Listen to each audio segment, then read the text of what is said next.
Welcome to the 2022 Maine Ag Trade Show. I'm Chef Rob Dumas and I'm joined here with Dr. Colt Knight. We are at the University of Maine in the Dr. Matthew Hyland's pilot plant, and today we're going to be doing a presentation for the Maine Beef Producers Association, and we're going to do meatballs two ways. Alright, so we're going to dive into our demo today by starting out with grinding our meat for our meatballs. Now today we're going to be doing an all beef meatball because we're doing this on behalf of the Beef Producers Association, but a lot of times you'll see a blend of meats, maybe beef and pork, but it's important no matter what meat that you choose the right cut for ground. So ground meat is oftentimes ground because it comes from heavily used muscles of locomotion. Those muscles have a greater amount of collagen in them, so they're going to create a ground meat that's juicier and more flavorful than a, say, grinding up like a strip steak or a pork loin or something like that, where it's a latent muscle that doesn't have as much activity, doesn't have as much collagen, and isn't going to create as juicy and flavorful of a ground mixture. So for beef, we've got a couple of different cuts here representing some of the possibilities. There are a lot of heavily used muscles on the cow that you can use, but what we're going to use today, kind of the workhorse of most ground, is your chuck steak. Okay, chuck steak's got a really nice amount of fat interspersed throughout the meat. We're looking for a nice juicy meatball. We want something like an 80-20 or maybe even 75-25, and that is your lean to fat ratio. Chuck steak's got good flavor, a nice balance of fat, and makes great ground beef. And then here we have some short rib. Short rib's got a lot of flavor, pretty good balance of fat. Both of these, if we were to cook them, you'd want to cook them low and slow until they broke down in order for them to get tender. But we're going to mechanically tenderize this in a sense by running it through our grinder, and it's going to chop it up into small bits, and then it will cook and be very tender in a short period of time. So to prepare this meat for grinding, first thing we want to have is we want to have our grinder assembled. We want to have a landing zone for that, and for our landing zone we've got a bowl of ice with another bowl sitting inside of it. Metal's good because it conducts the cold right into the meat there. And then this meat just came out of the refrigerator and it's nice and cold. Now, depending on your grinder, you may have to trim more or less.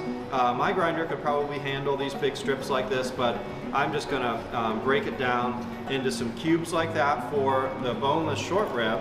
And then for this chuck steak, we're going to do just a little bit more trimming on this because there are some kind of tough bits of silver skin, and so we're just going to kind of follow that seam. You can see I'm barely even having to cut there, but we're going to remove a little bit of this heavy connective silver skin here because this does not break down into terribly delicious stuff within your grind. It can leave it kind of gristly and so on. But what I'm not doing is I'm not removing all the fat. All right, you definitely want to have the fat, and it's pretty easy to tell the difference. The silver skin is stretchy and kind of glossy looking like that, whereas the fat is actually kind of firm and chalky like that. And so you want the fat, but you don't want the stretchy silver skin. So I'm going to take a few minutes here. I'm going to trim this up, and then we'll come back and we'll dive into grinding.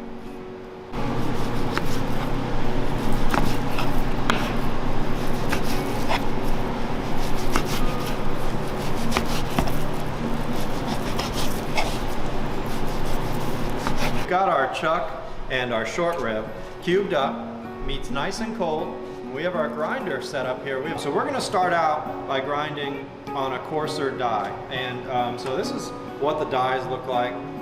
This die is a relatively fine die. This is a 3/16, and I think we have a 5/8 on here right now. And we are going to go ahead and start by doing our coarse grind. We're going to have it grind into this bowl. Then we're going to combine our meatball ingredients and grind it a second time on our finer die. And that's going to really nicely incorporate those ingredients throughout the meatball mixture and save us a lot of time and a lot of mixing. And mixing is something you want to be cautious about with meat. Is you don't want to create too much bind by over mixing it. So same thing happens with grinding. You don't want to grind too much or you're going to end up with a really tight, tough meatball rather than a tender meatball. All right, so we've ground our first bit here, and I want to note a couple of things. You can see that we're getting a really nice consistent grind here, in that we've got independent little chunks of fat and independent little chunks of meat. And what you want to avoid is having what's called smearing, and that's where this becomes kind of one continuous streaky mixture. Oftentimes that means either your blade is dull or your meat is too warm. So good quality grind has independent chunks. So we've got our coarse ground chuck and short rib here, and we've got a beautiful grind. Nice and coarse, nice independent chunks of meat and fat. And just to reiterate, we're keeping it nice and cold. You always want to keep raw meat nice and cold. Between 32 Fahrenheit and 41 is the ideal temperature range there. And that's going to do two things. One, it's going to keep you safe, but two, it's also going to keep that fat nice and solid and give you that nice independent grind. So the next thing that we're going to do here, and this is a nice little trick to speed up making meatballs and also to create a good texture. We're going to do an all beef Italian style meatball here with a nice dose of herbs, garlic, Parmesan, and so on.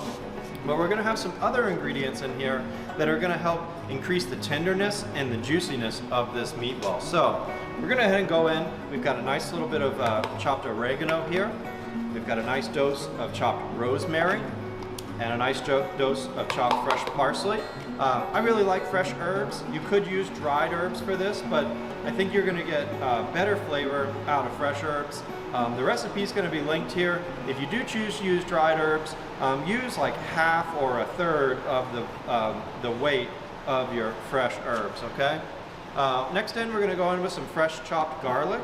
Again, you know, you could substitute a garlic powder or something like that, but you're just not going to get the rich flavor that you are with fresh garlic.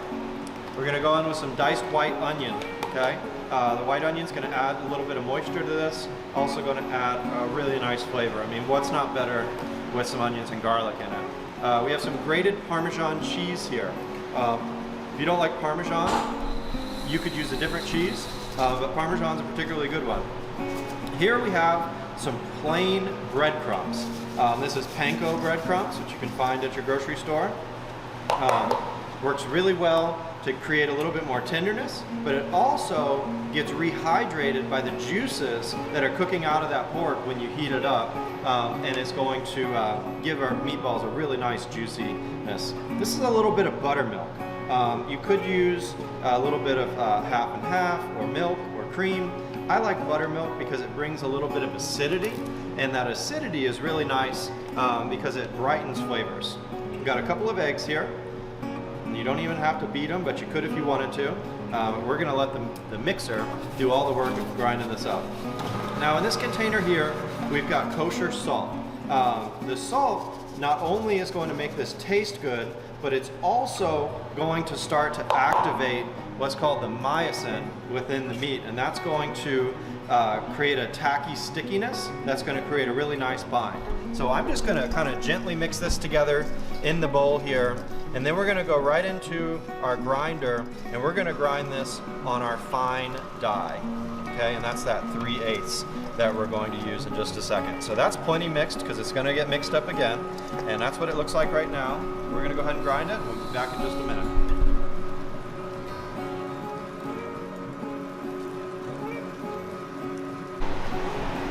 Okay, so our Italian meatball mixture has been ground, mixed together, and we've got that hanging out, but we said we're going to do meatballs two ways, and so I'm going to go ahead and do a second version here that's got a little bit of an Asian flair to it, or a little bit of a different flavor profile. But the beauty of a meatball is you can go infinite directions. There's a meatball in every cuisine in the world because it's such a useful way to use up tough muscles to make it quick and easy to eat. So for our Asian one, we're going to go ahead and go in with a little bit of chopped scallion here. We're going to go in with a little bit of chopped ginger, and we're going to go in with a little bit of chopped garlic. Now that ginger, garlic, and scallions is sometimes called the three sisters of Chinese cuisine And admittedly, this is a fairly Chinese preparation in the sense that in addition to those fundamental flavoring elements, we're also going to add in some Chinese 5-spice, which is a lovely spice blend you can buy at your local grocery store. But it's got some interesting aromatic flavors, some anise, some fennel, some cinnamon, some coriander. Really adds a unique aroma and flavor to this. We have our kosher salt, which again, very important both as a functional ingredient for creating that bind, as well as is going to give us a nice flavorful meatball. We've got a couple of eggs here, and those eggs are going to help create a nice bind. The yolk is rich with fat, so it's going to create some good richness. We're going to go in with some panko breadcrumbs again. And then lastly here, we've got a little bit of sesame oil and soy sauce. And we're going to go in with that, and that is going to also give these meatballs a really good flavor. And again, just like before, we're going to use our grinder on the fine die to go ahead and do the mixing for us on this. But we're going to go ahead and just kind of toss this together before we run it through.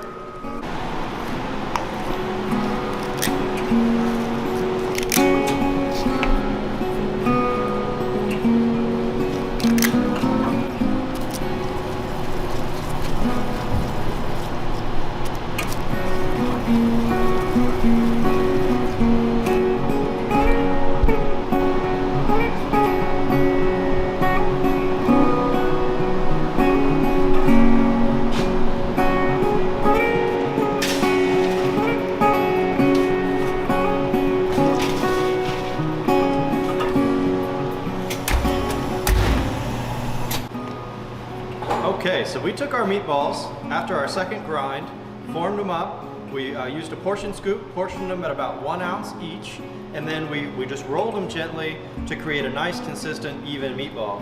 Then I put them in a nice hot convection oven, so I'm at about 475, because the goal is to kind of get a little bit of browning on the outside of these meatballs. Now, because this is a ground meat mixture, we're looking for an internal temperature of about 155. We're a few degrees shy of that, but for our Asian barbecue, our hoisin barbecue ones, we're gonna put a little bit of this barbecue sauce on them as a glaze, and then put them back in the oven for a couple more minutes to let them finish reaching that final temperature. And so I'll go ahead and brush these all down and get them back in, and we're gonna cook to 155 internally. So we have our hoisin barbecue beef meatballs here. We're gonna go ahead and go plate this up and make a yummy little dish that you can serve for a party, for a fun dinner with family. Could also be something where it's like a make your own meatball adventure. So we're gonna take a little bit of Boston bib lettuce here. We've got some sweet and spicy mayonnaise here. I'm just gonna put a little bit of that down in the lettuce. And then I'm gonna take a couple of these nice glazed meatballs that we've decorated with some sesame seeds. We go ahead and go right into each lettuce wrap with that. And then just to garnish it a little bit more, we've got some scallions here that we've cut to make them nice and curly. We're gonna top them with that. I've got a little bit of watermelon radish here to add a really nice little pop of color on top of this, so otherwise everything's kind of green. And then if you are okay with spicy, I've got a little bit of sliced chilies here, and I'll just go on with a little bit of green and red chili on each of these. And this is a Fresno chili and a jalapeno, so not terribly spicy, but definitely wake you up in the morning. And so that's our hoisin barbecue meatballs there, and we're gonna have to dive into that and give it a taste.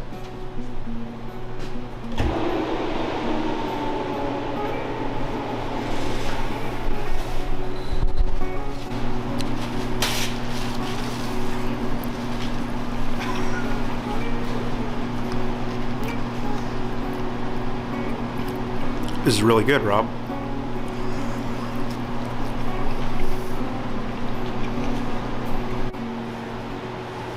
So we have our Italian meatballs here. We've cooked them to about 150 degrees internally, so we've got just a little bit further to go. But we're gonna go ahead and we're gonna make meatball sliders with these today. So we're gonna do some nice marinara sauce, and some nice mozzarella and Parmesan blend.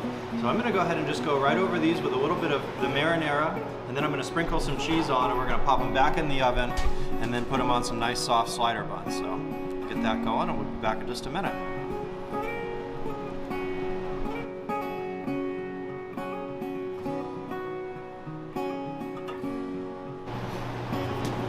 So we have our Italian beef meatballs out of the oven.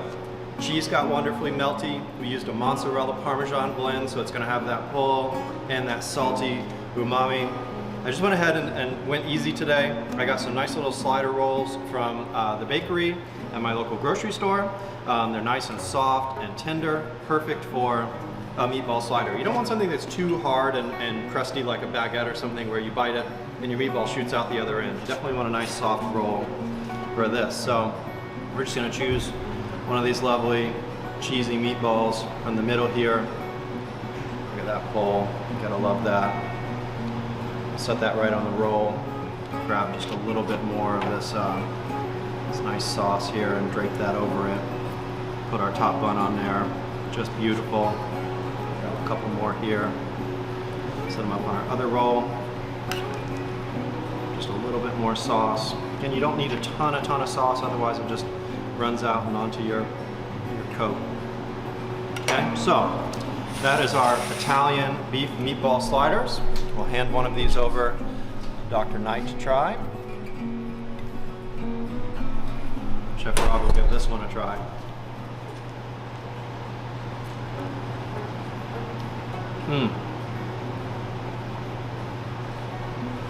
Everything you want a meatball to be.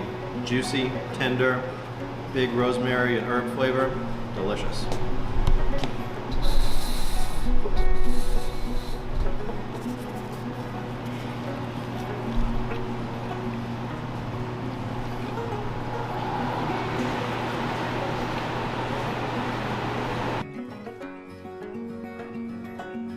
This video was brought to you by the Maine Beef Producers Association in cooperation with the University of Maine Matthew Highlands Pilot Plant and the University of Maine Cooperative Extension Grazing Behavior Lab. We hope you enjoyed the video